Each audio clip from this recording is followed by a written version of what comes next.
جو عورت بن سور کے باہر نکلتی ہے، یا یہ جو نوجوان صبح تیاری کر کے مہنگا جوڑا پہن کے اور بڑی کریمیں لگا کے اور بڑا اپنے آپ کو تیار کر کے باہر جاتا ہے، تو اس کے دل میں یہ خواہش نہیں ہوتی کہ لوگ مجھے دیکھیں؟ کس لیے نکلا ہے وہ؟ اگر وہ تیار ہو کے تیاری کر کے مرد یا عورت کوئی بھی باہر گیا تو کس مقصد کی؟ اس کے سینے کے اندر یہ خواہش نہیں پیدا کہ لوگ مجھے دیکھیں گے؟ اور دیکھنے کے لیے اس نے یہ سارا کچھ کیا ہے۔ اب امام بیک کی جو حدیث لائے ہیں، حدیث کے لفظوں پہ غور کرنا، اب جو میں کہہ رہا ہوں، میرے نبی پاک صلی اللہ علیہ وسلم نے فرمایا لعنتی ہے وہ شخص جس نے دیکھا، اور حضور فرماتے ہیں وہ بھی لعنتی ہے جسے دیکھا گیا، جسے دیکھا گیا وہ بھی ملعون ہے۔ کس کی بات ہو رہی ہے؟ تو شارحین فرماتے ہیں جو تیاری اس لیے کر کے گیا تھا کہ مجھے دیکھا جائے، اپنے آپ کو اپنے رب کے حوالے کر دے، اس کی رحمتوں کے سپرد کر دے، اتنی دیر تک زندگی میں ٹھہراؤ نہیں آتا، قرار نہیں آتا۔ مشکات میں موجود ہے، اللہ کے پیارے رسول صلی اللہ تعالی علیہ وسلم تیمارداری کے لیے گئے تو صحابہ کرام فرماتے ہیں وہ بندہ نا اتنا پتلا نحیف اور لاغر ہو گیا تھا جس طرح چڑیا کا بچہ ہوتا ہے، کمزوری ضعف طاری تھا۔ تو محبوب کریم نے اسے دیکھا تو بڑے کریمانہ انداز میں کریم فرمانے لگے، تو کوئی دعا نہیں مانگتا، تو عافیت نہیں مانگتا اللہ سے؟ عرض کی یا رسول اللہ صلی اللہ تعالی علیہ وسلم، میں نے اپنے رب کی بارگاہ میں عرض کی ہے مالک قیامت کا عذاب بڑا سخت ہے، میں نہیں برداشت کر سکتا، تو نے اگر مجھے کوئی سزا دینی ہے تو یہی دے لے، قیامت کو نہ دینا۔ کہتے محبوب فرمانے لگے سبحان اللہ، او خدا کے بندے تو رب کی سزا دنیا میں بھی نہیں سہ سکتا، اللہ سے یہ بھی سوال نہ کر، تو رب سے کہہ ربنا آتنا فی الدنیا حسنۃ وفی الآخرۃ حسنۃ وقنا عذاب النار، تو رب سے دنیا میں بھی حسنہ مانگ، بھلائی مانگ، تو آخرت کے لیے بھی بھلائی مانگ، تو اس سے عافیت کا سوال کر، تو نے یہ سوال کیوں کیا؟ عرض کی یا رسول اللہ کرم ہو گیا ہے، مجھے سمجھ آ گئی، اب میں اسی طرح ہی کروں گا۔ عزیز دوستو، ہم کہاں سہ سکتے ہیں؟ ہم دنیا میں رب کی سزا ہم نہیں سہ سکتے، ہم کمزور ہیں، تو گرمی نہیں سہ سکتے، شدید سردی نہیں سہ سکتے، شدت کی بھوک لوگ نہیں سہ سکتے، کوئی آزمائش نہیں سہ سکتے۔ وہ جو لوگ بعض اوقات کہہ دیتے ہیں نا جی فلاں چیز ہمارے اعمال کا نتیجہ ہے، تو میں کیا کرتا ہوں، نہ کو یار، ہم تو یہ بھی نہیں سہ سکتے، ہم کہاں برداشت کر سکتے، ہمیں تو وہ معاف ہی فرمائے، ہم حساب والے ہیں ہی نہیں، ہم تو صرف معافی والے ہیں۔ ہم سے نہ حساب پوچھے، اس نے حساب پوچھا تو پھر تو بڑی مشکل ہو جائے گی، اگر اس نے حساب پوچھا تو بڑی رسوائی ہو جائے گی، اگر حساب پوچھا تو مشکلات سامنے دکھائی دینے لگ جائیں گی۔ ہم سے تو وہ درگزر والا معاملہ کرے، ہم سے تو وہ کہے جا میں نے محبوب کے صدقے تجھے معاف کیا، جا تیرے لیے رحمت اور بخشش والا فیصلہ کیا۔ وہ کوئی سبب اس کی رحمت کسی سبب کو دیکھ لے اور درگزر کر لے۔ ہارون رشید نا اپنے محل کی چھت پہ ٹہل رہا تھا، سب سے اوپر والے چوارے پر، نیچے سے حضرت بہلول دانا گزر رہے تھے، اوپر اس کے ساتھ سپاہی بھی تھے، گن مین بھی تھے۔ اس نے کہا یہ بابا تو ذرا اوپر اٹھاؤ۔ انہوں نے ایک ڈولی، ایک ٹوکری سمجھ لیں، اس کو رسیاں باندھ کے نیچے پھینکا۔ نیچے جو سپاہی تھے ان کو کہا کہ یہ بابا جی کو پکڑ کے اس میں بٹھاؤ۔ انہوں نے جبرن تھاما بابا جی کو، اس میں ڈالا، اوپر والوں نے کھینچ لیا۔ 2-3 منٹ لگے۔ ہارون رشید کے سامنے حضرت بہلول دانا پہنچ گئے تو تھوڑے ناراض بھی ہوئے کہ یہ کوئی طریقہ تو نہیں نا بلانے کا۔ ملاقات ہوئی تو کہا کیوں بلایا؟ کہنے لگا ایک مسئلہ پوچھنا تھا۔ فرمانے لگے بادشاہ ہے نا، تیرے مسئلے پوچھنے کا بھی اپنا ہی انداز ہے، پوچھ مسئلہ۔ کہنے لگا بابا پوچھنا تھا کہ آپ اللہ تک کیسے پہنچے؟ حضرت بہلول دانا چپ کر گئے۔ 2-4 منٹ کے بعد کہنے لگے جس طرح ابھی زمین سے تیرے تک نہیں پہنچا، بالکل اسی طرح پہنچ گیا اور رب کریم کی بارگاہ تک، اور وہ بھی جو اس نے کرم فرمایا ہے، ورنہ میں تو نہیں سمجھتا کہ میں پہنچ گیا، وہ بھی اگر تیری خوش گمانی ہے۔ ہارون رشید کہنے لگا مجھے سمجھ نہیں آئی. فرمانے لگے تو بادشاہ جو ہے اتنی جلدی کیسے سمجھ میں آئے گی تجھے بات؟ فرمانے لگے اگر میں تجھ سے ملنا چاہتا نا تو میں ایک درخواست لکھتا، پھر کسی وزیر سے سفارشی سائن کراتا، پھر وہ جمع کراتا، پھر مجھے ٹائم ملتا کہ فلاں دن فلاں تاریخ فلاں ٹائم آ جانا، پھر آ کے میں لائن میں لگتا. پھر بھی تو بادشاہ ہے، تیرا موڈ بنتا ملنے کا کہ نہ بنتا. جب میں چاہتا تو پتہ نہیں کتنا ٹائم لگ جاتا، جب تو نے چاہا ہے نا تو 1 منٹ بھی نہیں لگا. فرمانے لگے میں نے دعویٰ ہی نہیں کیا کہ میں جد و جہد کر کے پہنچوں گا، میں نے تو رب کی بارگاہ میں عاجزی کی ہے، پھر رب نے کرم فرمایا ہے، اسی نے مہربانی کی ہے. مانا کہ محبت کے سفر میں ہر گام پہ 100 مشکل ہے، لیکن یہ سفر آسان بھی ہے اگر ساتھ تمہارا ہو جائے. اس کے کرم کا ساتھ رہا ہے، اس سے عافیت مانگی ہے، اپنے آپ کو اس کے سپرد کیا ہے تو اس نے کرم کر دیا. جب تک یہ مزاج نہیں ہم بناتے کہ مالک سے عافیت کا سوال کریں، لوگوں کو تو دھوکہ دیا جا سکتا ہے، رب اور رسول کو تو نہیں نہ دیا جا سکتا. وہاں تو دلوں کا خلوص ہی پہنچتا ہے، وہاں تو نیتوں کا حسن ہی پہنچتا ہے. تو اللہ تبارک و تعالیٰ سے جب بھی سوال کیا جائے دنیا اور آخرت کی بہتری کا سوال کیا جائے. ایک لفظ ہے حدیث پاک میں جس کو عافیت کہتے ہیں. ترمذی شریف میں حضرت سیدنا عباس بن عبد المطلب رضی اللہ تعالیٰ عنہ آپ کی روایت موجود ہے. فرماتے ہیں میں نبی پاک صلی اللہ تعالیٰ علیہ وسلم کی خدمت عالی مرتبت میں حاضر ہوا تو میں نے عرض کی یا رسول اللہ صلی اللہ تعالیٰ علیہ وسلم مجھے ایسی چیز بتائے جو میں اپنے رب سے مانگوں. چیز مانگنی ہوتی ہے نا، بعض اوقات موقع ملتا ہے تو کئی دفعہ انسان امتحان میں آ جاتا ہے کہ اب مجھے موقع مل گیا ہے، مجھے کہا گیا ہے کچھ مانگ لو، تو بھلا میں کیا مانگوں. حضرت عباس بن عبد المطلب رضی اللہ تعالیٰ عنہ نبی پاک علیہ السلام کے پیارے چچا جان ہیں، عرض گزار ہیں یا رسول اللہ صلی اللہ علیہ وسلم مجھے بتائیے میں اپنے رب سے مانگوں تو کیا مانگوں؟ تو حضور نے فرمایا رب سے عافیت مانگو. کہتے میں کچھ دن رکا، کچھ دنوں کے بعد پھر حاضر بارگاہ ہوا اور عرض کی یا رسول اللہ صلی اللہ تعالیٰ علیہ وسلم مجھے بتائیے میں اپنے مالک سے مانگوں تو کیا مانگوں؟ تو حضور نے پھر فرمایا اللہ سے مانگنا تو عافیت مانگنا. بزرگ فرماتے ہیں یہ عافیت کیا ہے؟ عافیت یہ ہے کہ یا اللہ ظاہری پریشانیاں، باطنی پریشانیاں، اے اللہ ظاہر کے میل کچیل بھی دور ہو جائیں، باطن کے بھی دور ہو جائیں. اے اللہ ہر معاملے میں، ہر آزمائش میں، ہر دکھ میں ہمیں تیری پناہ نصیب ہو جائے. یہ عافیت ہے. اور صوفیہ کرام فرماتے عافیت سے بڑی نعمت کوئی نہیں اگر کسی کو میسر آئے تو، عافیت سے بڑا حسن کوئی نہیں اگر کسی شخص کو یہ نصیب ہو جائے. اور ایک اللہ والے نے تو ایک اور بڑا خوبصورت ترجمہ یہاں کیا ہے، وہ کہتے ہیں عافیت کا مطلب ہے دل کا قرار،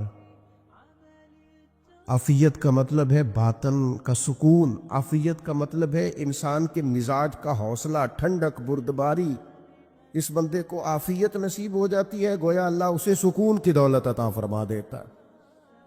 تھوڑے پیسوں میں بھی سکون، بغیر شہرت کے بھی سکون، کوئی بات مان لے تب بھی سکون، کوئی دھتکار دے پھر بھی سکون، لوگوں کی گڈ بک میں ہو پھر بھی سکون. اور اگر لوگ سارے مخالفت میں آ جائیں تو چونکہ اللہ نے عافیت دی ہے پھر بھی سکون. اللہ تعالیٰ نے ان لوگوں کو قرار کی دولت، اللہ سے عافیت مانگی جائے. اس میں دنیا کی بھی بھلائی شامل ہے، آخرت کی بھی بھلائی شامل. نبی اکرم صلی اللہ تعالیٰ علیہ وسلم توجہ دلاتے کہ اللہ سے تم عافیت مانگو، ہمارا نہ جی. کیونکہ سب سے بڑا مسئلہ روحانی تربیت کا ہے.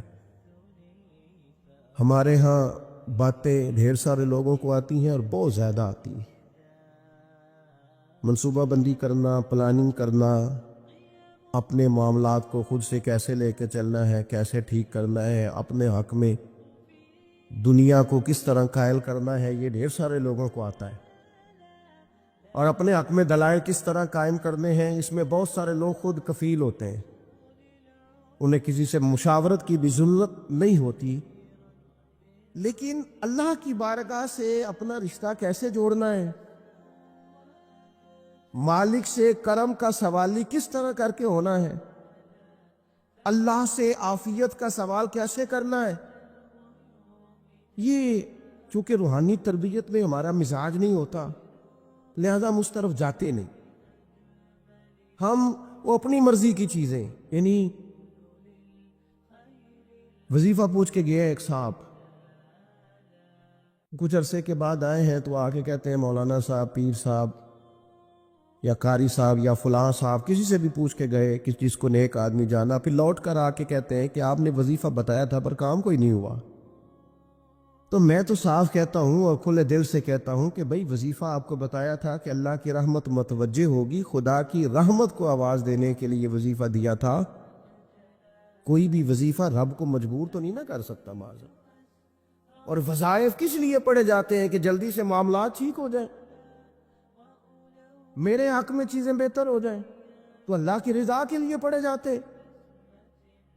تو وظائف کو، عبادات کو، نوافل کو، تلاوت کو، درود پاک کو تو رضا الہی کا ذریعہ بنانا چاہیے، لیکن ہم چونکہ ایک پورا الجھاؤ رکھتے ہیں اپنی دنیا داری کے معاملات سیدھے کرنے، ایک پورا خیر رکھتے ہیں، وہ لوگ ملتے رہتے ہیں مختلف بزرگوں کی نسبت کے تعلق سے، تو بعض جگہوں پہ بعض لوگ بڑے تیز ہوتے ہیں،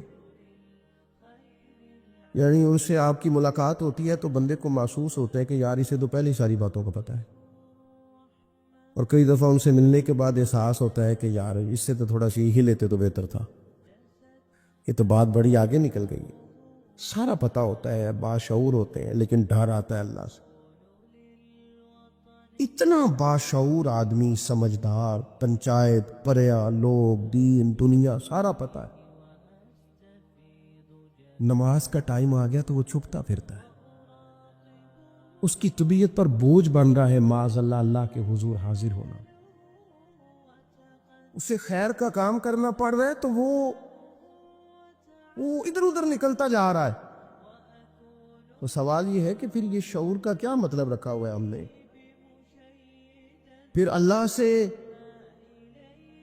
دعا کرنے کی ضرورت نہیں، وہ حضرت عارف رومی رحمۃ اللہ تعالی علیہ فرمایا کرتے تھے بعض لوگوں کو رب سارا کچھ دیتا ہے، سجدے کی توفیق نہیں دیتا۔ اس کا مطلب یہ ہے کہ وہ کہتا ہے یہ سارا کچھ لے اور نکل جا، میرے گھر نہ آنا، رکھ سارا کچھ پاس۔ رب سے عافیت مانگی جائے، اس سے اس کا فضل مانگا جائے، اس سے اس کا کرم مانگا جائے۔ اللہ کے پیارے رسول صلی اللہ تعالی علیہ وآلہ وسلم اس عافیت مانگنے پر زور دیتے، توجہ دیتے۔ میں آپ کو صحیح بتاتا ہوں، رب نے اگر کسی بندے کو عافیت میں رکھا ہو نا، تو حالات کیسے بھی برے چل رہے ہوں اس کا بگاڑ کچھ نہیں سکتے۔ اور اللہ تعالیٰ معاف کرے، 100 دفعہ خاکم بدہن، اگر کسی وقت اس کے کرم کی نگاہ پھر جائے تو پھر سارے اسباب سمیت بھی انسان اپنے پیروں پہ کھڑا نہیں رہ سکتا۔ اس سے جب تک طلب کرم نہیں ہوتا، طلب عافیت نہیں ہوتی، اس کی بارگاہ سے جب تک بندہ مومن پورا رجوع نہیں کرتا، یہ عافیت اتنی اعلیٰ چیز ہے کہ نبی پاک علیہ السلام نے فرمایا آذان اور اقامت کے درمیان جو وقت ہوتا ہے اس میں دعائیں رد نہیں ہوتی، دعا مانگا کرو گے تمہاری اللہ اپنے فضل سے قبول کر لے گا۔ عرض کی یا رسول اللہ کیا مانگے؟ تو فرمایا عافیت مانگو رب سے۔ حضرت انس بن مالک حدیث کے راوی ہیں رضی اللہ تعالیٰ عنہ، یہاں بھی فرمایا یہ عین قبولیت کا ٹائم ہے، اب اللہ سے عافیت مانگ لو، اس کی پناہ۔ ہم دعاؤں میں بھی محدود ہو جاتے ہیں، رب دا طالب کوئی نہ ملیا، جو ملیا طالب زردہ ہو، دعاؤں میں بھی حد بندی۔ بعض اوقات بچے بھی تربیت کرتے ہیں نا، ایک مولانا ہے، ان کا خیال ہے کہ انہوں نے مجھ سے کچھ پڑھا ہے، تو کبھی کبھی استاد جی کہہ دیتے ہیں، بہت پرانی بات ہے، انہوں نے مجھے فون کیا کہ اگر آپ ابھی تشریف لائیں، تو میں نے کہا پتر دعا مانگ اللہ کو چھوٹی جی گڈی دے وے۔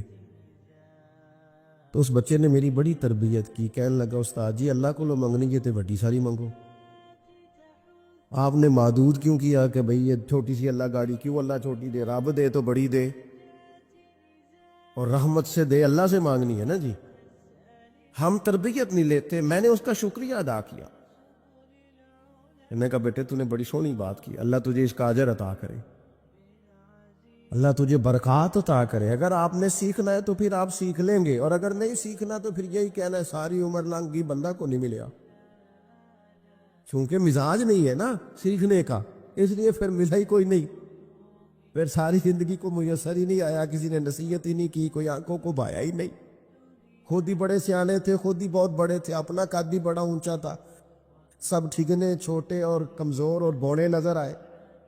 عزیز بھائی، جب عافیت، ایک بزرگ تھے ہر وقت اللہ سے عافیت مانگتے تھے، ہر وقت اللہ سے عافیت مانگتے تھے، ہر وقت عافیت مانگتے تھے۔ لوگوں نے پوچھا، لوگ ان کو صالح جانتے تھے، نیک سمجھتے تھے، کہ حضور آپ اور کوئی دعا مانگتے نہیں، عافیت ہی مانگتے ہیں؟ فرمانے لگے میں مانگا کرتا تھا شروع میں، بعد میں خیال آیا ہے اور بھی دعائیں مانگا کرتا تھا، یہ احساس بعد میں نصیب ہوا۔ فرماتے میں مزدوری کرتا تھا، مال برداری کرتا تھا، ایک جگہ پہ ڈیوٹی کر رہا تھا تو تھک گیا، اور وہ جو کام لینے والے لوگ تھے ان کا رویہ بھی بڑا ترس تھا، تکلیف ہوئی، تو میں نے اپنے مالک کی بارگاہ میں عرض کی، مالک اگر 2 روٹی بغیر مجھے مشقت کے مل جائے دن میں تو تیری بارگاہ تو بڑی کریم ہے۔ کہتے ہیں میں نے یہ دعا مانگ لی، ذرا میں تھوڑا آگے بڑھا تو 2 بندے آپس میں لڑ رہے تھے، میں ان کی صلح کرانے کے لیے، انہیں بچانے کے لیے آگے بڑھا، تو میں جس کو چھڑا رہا تھا دوسرے نے میرے اوپر ضرب لگا دی، میرا بھی سر پھٹ گیا۔ تھوڑی دیر کے بعد وہاں پولیس آ گئی، وہ تینوں کو لڑنے والا سمجھ کے اٹھا کے لے گئے، مجھے جیل ہو گئی، 2 روٹیاں بغیر مشقت کے روز ملنی شروع ہو گئی۔ دعا مانگی تھی نا کہ یا اللہ 2 روٹیاں مل جائے نا بغیر مشقت کے، کہتے وہ 2 روٹیاں روز ملتی، کوئی کام نہیں کرنا پڑتا، پر جیل ہو گئی۔ فرماتے میں بڑا پریشان تھا، روز روٹیاں پابندی سے آتی اور بہترین آتی، کھانا ملتا۔ پھر کچھ عرصے کے بعد میں نے سوچا کہ یار یہ دعا تو قبول ہو گئی نا تیری، اب تو اگر اس پر کوئی الگ بات کرے گا تو وہ تو غلط کرے گا۔ کہتے پھر خود ہی میرے دل میں اللہ نے بات ڈالی، اور میں نے عرض کی مالک 2 روٹیاں نہیں، مجھے تو عافیت چاہیے،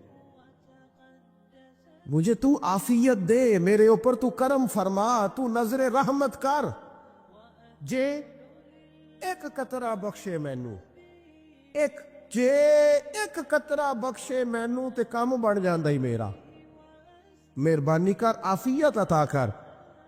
فرماتے پھر خدا نے کرم کیا، کہاں سے اسباب بنے میرے جیل سے چھوٹنے کے، کون کون میرے ضمانتی بنے اللہ ہی جانتا ہے۔ فرماتے ہیں دروازے بھی کھل گئے، رزق بھی ملتا ہے، صحت بھی میسر ہے، سجدہ بھی کر لیتا ہوں، سویرے تلاوت بھی کرتا ہوں، شام کو مدینے والے کی بارگاہ میں راج کے درود و سلام بھی عرض کرتا ہوں، میں ممکن ہوتا ہے تو کسی غریب کی داد رسی بھی کرتا ہوں۔ اب سمجھ آئی ہے، ربنا آتنا فی الدنیا حسنۃ وفی الآخرۃ حسنۃ وقنا عذاب النار۔ اب سمجھ آئی ہے رب سے جب بھی مانگنا ہے عافیت ہی مانگنی ہے، اس سے کرم مانگ۔ ہم نے محدود دعائیں رکھی ہوئی ہیں، محدود، وہ جی فلانا کام میرا ہو جائے تو بھئی وہ ایک ہو گیا، اس کے بعد پھر نئی ٹینشن بن جائے گی، نہیں میں جی بچوں کی شادی کر لوں جی پھر میں فارغ ہوں۔ آپ شادی کر کے دیکھیں لاگو پتہ جائے گا کیسے فارغ ہوتے ہیں۔ آپ یہاں رکتے کیوں ہیں؟ آپ خدا سے عافیت کیوں نہیں طلب کرتے؟ اس کی بارگاہ سے وہ کیوں نہیں مانگتے کہ جو ایک قطرہ ملے تو دنیا اور آخرت کے سارے کام ہو جائے؟ اس سے اس کی رحمت کا سوال کرے، اس سے اس کے کرم کا سوال کرے۔ اللہ کی بارگاہ میں بھی حاضر ہونا اور جچی تلی اور جناب ناپ تول کر اور محدود چیزوں کا سوال کرنا، مالک سے مانگے، اور وہ جب دیتا ہے تو دیتا بھی بے حساب ہی ہے، وہ جب عطا کرتا ہے تو کرم کے دروازے کھول کے عطا کرتا ہے، ورنہ تو ایک الجھن سے انسان نکلتا ہے دوسری میں الجھ جاتا ہے، ایک گتھی کو سلجھاتا ہے۔ پھر اقبال رو پڑے تھے، کہنے لگے میں عقل کی گتھیاں سلجھا چکا ہوں، یا رب مجھے صاحب جنوں کر دے، اللہ یہ بڑا میں نے ہیر پھیر دیکھ لیا، مجھے دیوانہ بنا، اب مجھے جنون ہو، اب میں کسی کے لیے رویا کروں، اب میں کسی کی یاد میں تڑپا کروں۔ حضرت اویس کرنی رضی اللہ تعالیٰ عنہ کرن کے رہنے والے تھے، دور رہ کے۔ ہم لوگ نا دور یہاں سے آواز دیتے کہ یا رسول اللہ کوئی سبب لگ جائے تو ہم مدینہ شریف حاضر ہو جائیں۔ میرے اصحاب رحمۃ اللہ علیہ فرمایا کرتے تھے جو دور رہ کے بھی نبی پاک کی صحیح بات مانے نا، مصطفیٰ کریم اسے وہیں دیدار عطا کر دیتے۔ شرط یہ ہے کہ مانے صحیح کر کے، دور رہ کے۔ دلیل کیا ہے؟ حضرت ویسے کرنی تو پاس رہے ہی نہیں، لیکن محبوب کے طریقے پر صحیح کر کے عمل کیا، نبی پاک علیہ السلام کی سنت پر صحیح کر کے عمل کیا، حضور کی باتوں کو صحیح کر کے مانا۔ قریب نہیں تھے، کرن میں تھے، دور تھے، لیکن میرے محبوب نے بٹن کھول کے یمن کی طرف چہرہ مبارک کر کے ٹھنڈی سانس لے کے فرمایا ادھر سے نا مجھے رب رحمان کی خوشبو آتی ہے، ادھر سے مجھے رب رحمان کی خوشبو آتی ہے، بھائی تو بات مان، تو جہاں بھی ہے۔ حضرت اویس کرنی رضی اللہ تعالیٰ عنہ مسلمان ہوئے، بڑا دل چاہتا تھا حضور سے ملنے کو، آئے بھی 2 دفعہ، آپ نے باتیں سنی ہوئی۔ اماں بوڑھی تھی، ایک ادھر دیکھو میری طرف، اماں بوڑھی ہو اور ماں حکم دے دے کہ نبی پاک کے پاس نہیں جانا، ذرا سننا، تو حضرت ویسے کرنی، یہ داتا گان بخش علی اجویری نے لکھا ہے، یہ امام شورانی نے لکھا ہے، یہ تمام ان پہ سیرت نگاروں نے لکھا ہے، کہا بیٹے میں کمزور ہوں، مجھے چھوڑ کے نہ جانا، چھوڑ کے نہ جانا۔ ایک دن بڑی منت کی، رو پڑے، اماں نے کہا بیٹا جانا، لیکن اگر حضور گھر نہ ہوئے تو تلاش نہ کرنا، میں فالج زدہ عورت ہوں، اٹھ کے چل نہیں سکتی۔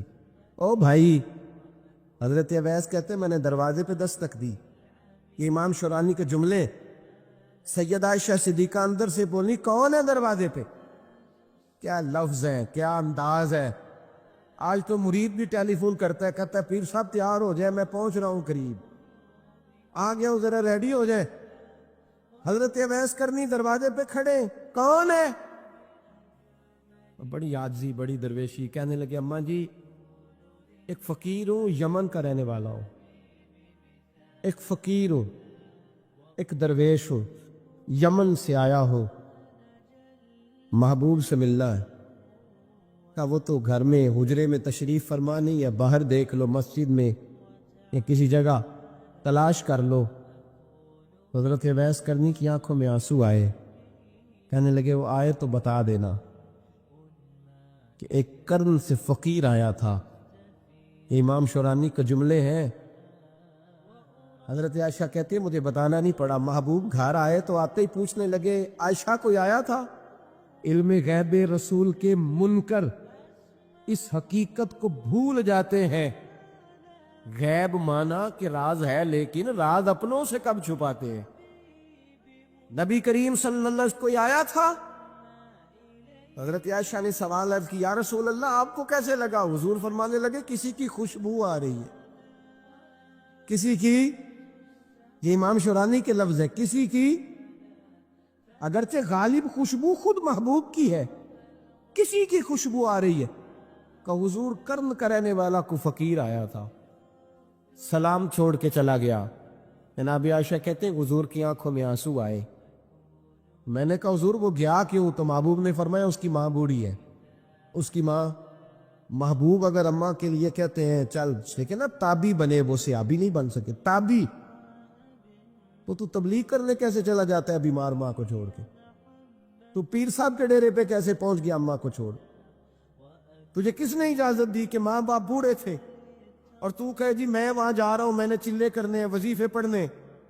بھئی جب حضرت ویسے کرنی اعلیٰ حضرت امام اہل سنت رحمت اللہ علیہ، آپ نے لکھا ہے کہ وہ جو محبوب کا فرمان ہے نا بخاری مسلم، رضا اللہ فی رضا الوالد، فرمایا جس کی والد راضی اس کا اللہ راضی، اور جس کا باپ ناراض اس کا، اعلیٰ حضرت فرماتے ہیں 100 ولی، ایک جگہ پہ فرماتے ہیں 1000 ولی ایک طرف بیٹھ کے کہہ دینا کہ یا اللہ اس بندے کو بخش دے، اور اکیلا والد کہہ دینا یا اللہ میرا نافرمان ہے، نہ معاف کرنا۔ تو فرمایا اللہ اس 100 ولی کی نہیں مانتا، والد کی بات مانتا، اس لیے کہ حضور کا فرمان آ گیا باپ راضی ہوگا تو اللہ۔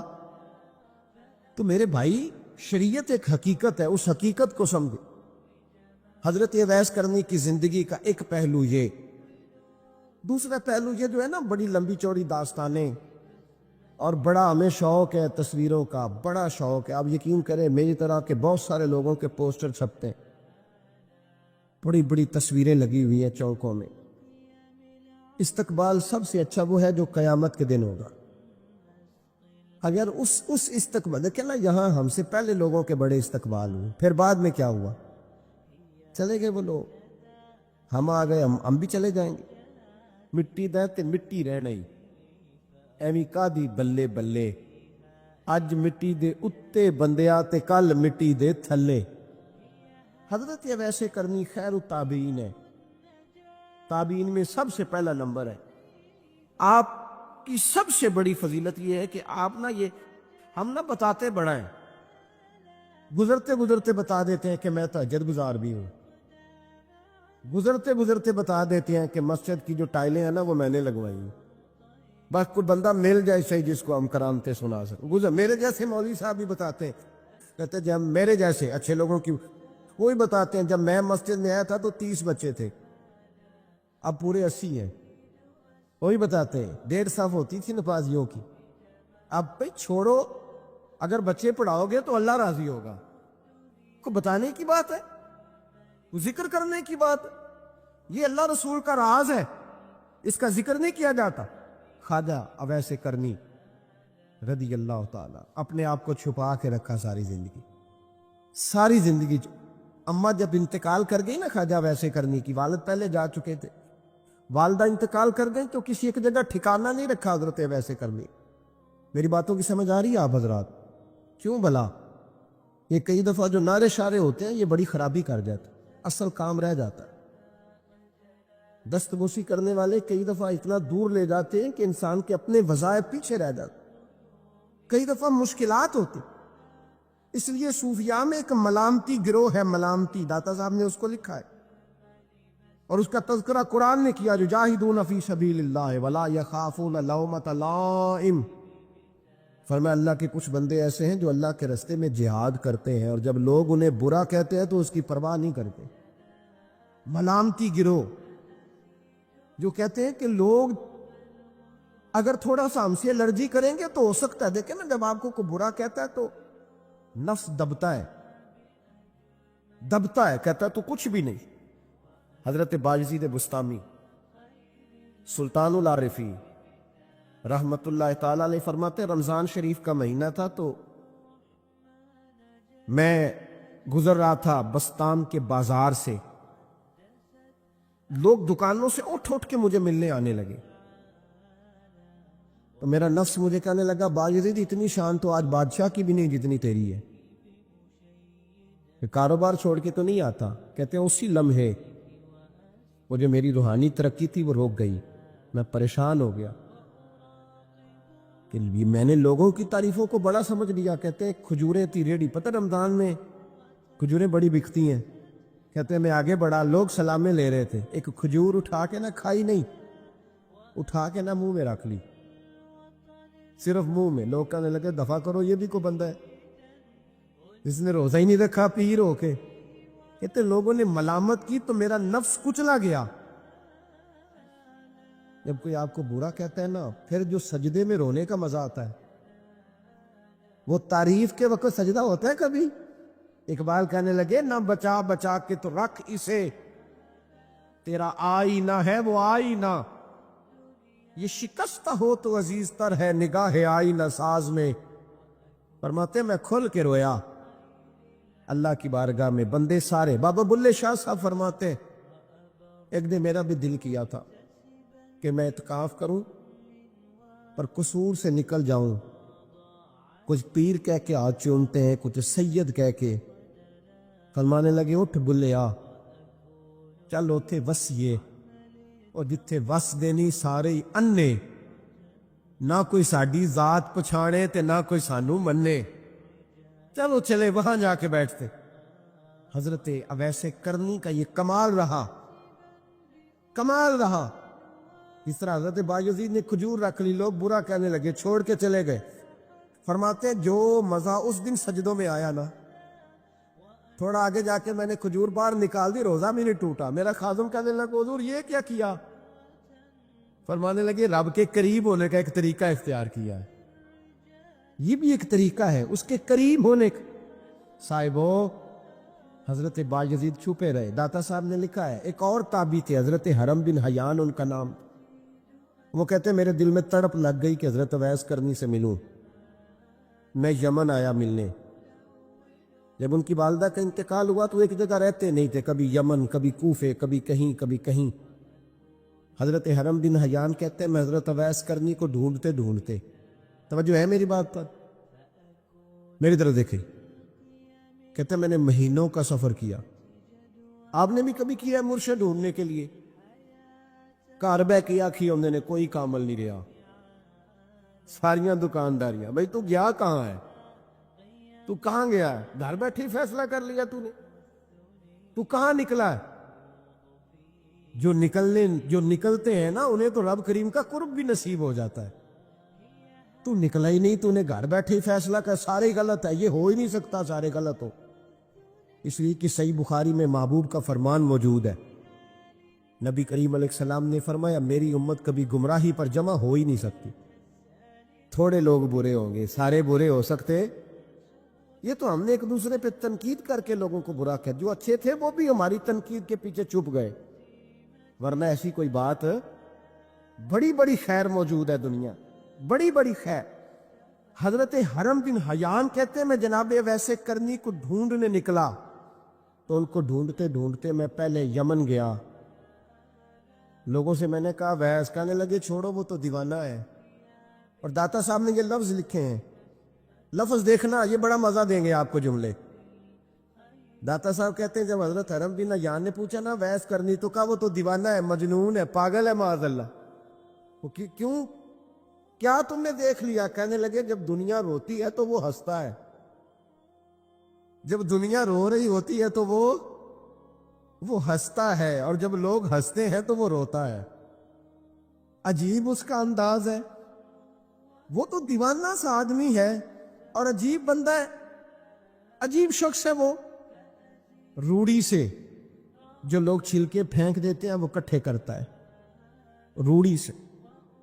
اٹھو بلیا چلو اتھے وسیے، جتھے بس دینی سارے ینے، نہ کوئی ساڈی ذات پچھاڑے تے نہ کوئی سانو منے۔ کہتے ہیں چھلکے اٹھا کے دھو کے کھا لیتا ہے، اور پھر لوگ جو کپڑا پہننے کے قابل نہیں رہتا لوگ اسے پھینک دیتے ہیں، وہ ٹاکیاں جمع کر کے ان کو سیتا رہتا ہے، ان کا لباس بناتا ہے۔ کوئی روٹی پکی پکائی دیتا ہے تو پسند نہیں کرتا، قبول نہیں کرتا، اس سے ملنے آئے ہو۔ تو حرم بن حیان کہنے لگے وہ بھی ذرا جدا سا ہے تو میری بھی تلاش ذرا جدا سی ہے، میں بھی ذرا جدا سے آدمی کو ملنے آیا ہوں۔ کہنے لگے اس کا گھر بھی کوئی نہیں اپنا، کبھی یہاں ہوتا ہے تو کبھی ڈھونڈ لو تم بھی۔ حرم بن حیان کہتے ہیں میں نے ایک شخص کی منت کی، میں نے کہا بتا دے کہیں دیکھا ہے تو۔ کہنے لگا وہ کرن سے کوفے چلے گئے۔ کہتے میں کرن سے کوفے آیا، ایک بندے سے پھر پوچھا، لوگ کہنے لگے چھوڑ وہ ٹکتا نہیں تو نے مل کے کیا کرنا ہے؟ کہتے میں نے پوچھا بتاؤ تو صحیح کہاں ہے؟ وہ کہنے لگے وہ تو سنا ہے حج کرنے چلے گئے، ایام حج ہیں۔ کہتے میں حج پہ چلا گیا، ساری دنیا ملی پر اویس کرنی نہیں ملے۔ پوچھا بھئی کسی نے دیکھا ہے؟ تو ایک شخص کہنے لگا میں نے دیکھا ہے، پر جتنا میں اس کے پیچھے دوڑتا تھا وہ اتنا آگے دوڑتا تھا۔ کہاں گئے؟ کہ مدینہ شریف چلے گئے۔ کہتے میں مدینے آیا تو ملے وہاں بھی کوئی نہیں۔ میں نے کہا ویس اگر آپ کی بے نیازی سچی ہے، کسی سے ملنا نہیں چاہتے، تو میری بھی تڑپ بڑی سچی ہے، میں بھی مل کے چھوڑوں گا، میں بھی مل کے چھوڑوں گا۔ اگر آپ کی اگر یہ سچی ہے نا بے نیازی، بے نیاز تھے، سانو تخت ہزارے دی لوڑ کیے، نالے کی لگے شہر بمبول دے نال، اسی اپنی بال کے سیکنے ہیں، سانو کی لگے کسی اور دے نال۔ اگر آپ کی بے نیازی سچی ہے تو میری طرف بھی بڑی سچی۔ کہتے ڈھونڈتے ڈھونڈتے میں پہنچ گیا. پھر دوبارہ کوفے کے قریب نہر فرات جہاں امام علی مقام شہید ہوئے. کہتے ہیں جب میں پہنچ گیا تو وہ ساری علامتیں، داڑھی ان کی کہیں کہیں تھی، گھنی نہیں تھی، اور ان کے ہاتھوں پر برس کے نشان تھے. وجود پتلا سا، قد لمبا. کہتے ہیں وہ جو میں نے ساری نشانیاں سنی تھی وہ مجھے نظر آ گئی. وہ نہر فرات کے کنارے وضو کر رہے تھے. جب وہ وضو سے فارغ ہوئے تو چہرہ ابھی پانی کی طرف تھا. میں نے کہا السلام علیکم. سلام لی تو پتہ منہ نہیں میری طرف کیا، چہرہ ادھر ہی رکھا. کہنے لگے وعلیکم السلام یا حرم بن حیان. کن فیکون تے کل بھی گل ہے. وعلیکم السلام یا حرم بن حیان. یار تو نے نہیں پیچھا چھوڑا، پہنچ ہی گئے ہو، آ ہی گئے ہو. کہتے ہیں میں نے کہا حضور آپ اویس، آپ کون ہیں؟ آپ کون ہیں؟ تو کہنے لگے میں وہی ہوں جسے تو کئی مہینوں سے تلاش کر رہا ہے. تو میں نے کہا حضور آپ میرا نام کیسے جانتے ہیں؟ یہ کشف المحجوب پڑھ رہا ہوں داتا صاحب کی، میرا نام کیسے جانتے؟ تو حضرت اویس کرنی کہنے لگے عرفت روحی من روحی کا، میری روح آپ کی روح کی واقف ہے.